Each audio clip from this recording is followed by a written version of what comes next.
Welcome to this episode of Discuss with Gus. We'll get started right away. I have a couple letters here, three letters, and I'd like to read the questions and respond. Rick from Wesley Chapel, and Rick says, what is wrong with repeal first? I cannot afford any plans thanks to Obamacare. What insurance do you have?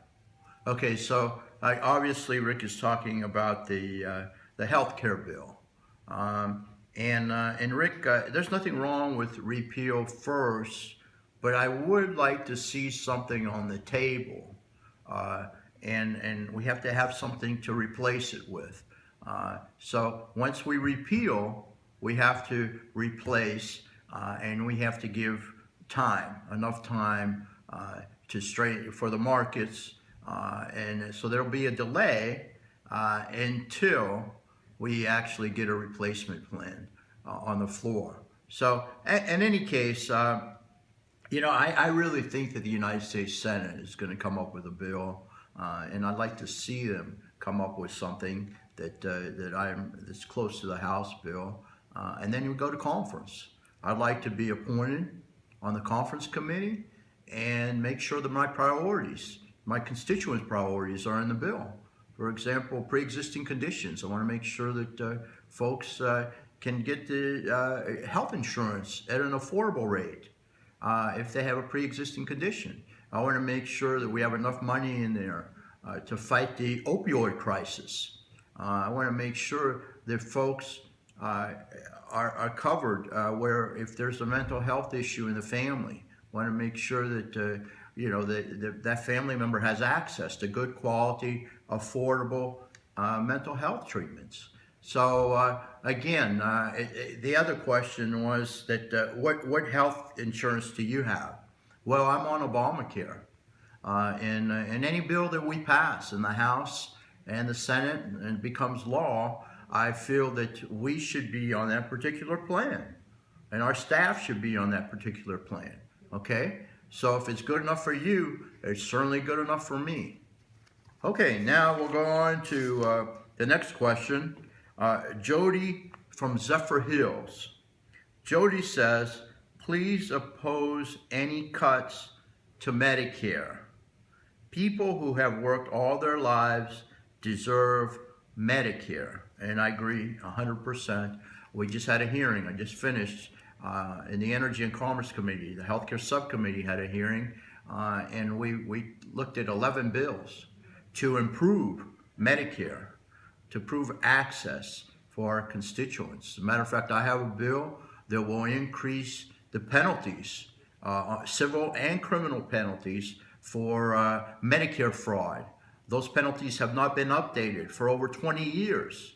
So it's about time we double in most cases, double the penalties for any Medicare fraud.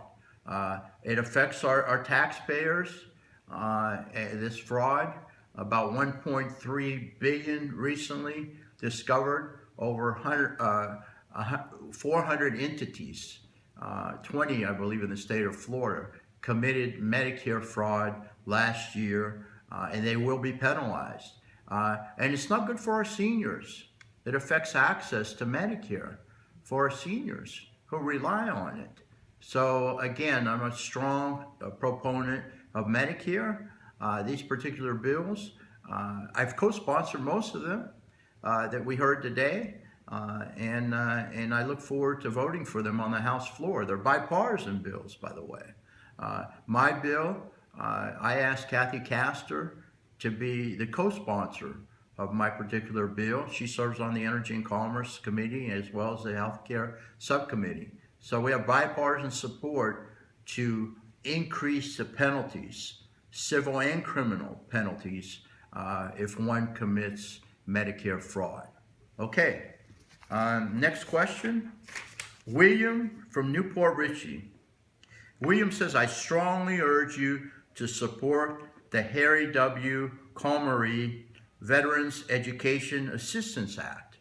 It's the GI Bill, which fixes injustice and makes many improvements to the post 9/11 GI Bill.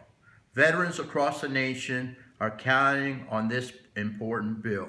Well, as a matter of fact, William, I'm a co-sponsor of this particular bill that you spoke of, and we passed that bill at a full committee. I am the Vice Chairman of the Veterans Affairs Committee. I have a provision in there which will increase technology, an additional $30 million to the VA to make sure we update the technology so that our servicemen and women get that GI Bill as soon as possible so they can begin the education process. Another thing that I really like in the bill is that you won't be limited if you're a service member or a veteran. You will not be limited where you can use it for a certain amount of years and then it goes away. So it will be a lifetime benefit. So if you choose to use it, maybe 30 years down the road for retraining, what have you, whether it's a community college, a university, a technical school, vocational school, you can use it any time during your lifetime when you feel it's appropriate. This is a great bill, and there are several provisions, and it should be on the floor of the House of Representatives next week. So in any case, I really appreciate the letters. I appreciate the social media. I appreciate and it's not always favorable, but that's okay. Your suggestions are very important to me. It makes me a better member of Congress. And we appreciate the telephone calls as well. Keep them coming. So thank you very much for listening to this episode of Discuss with Gus. Have a great week. God bless you.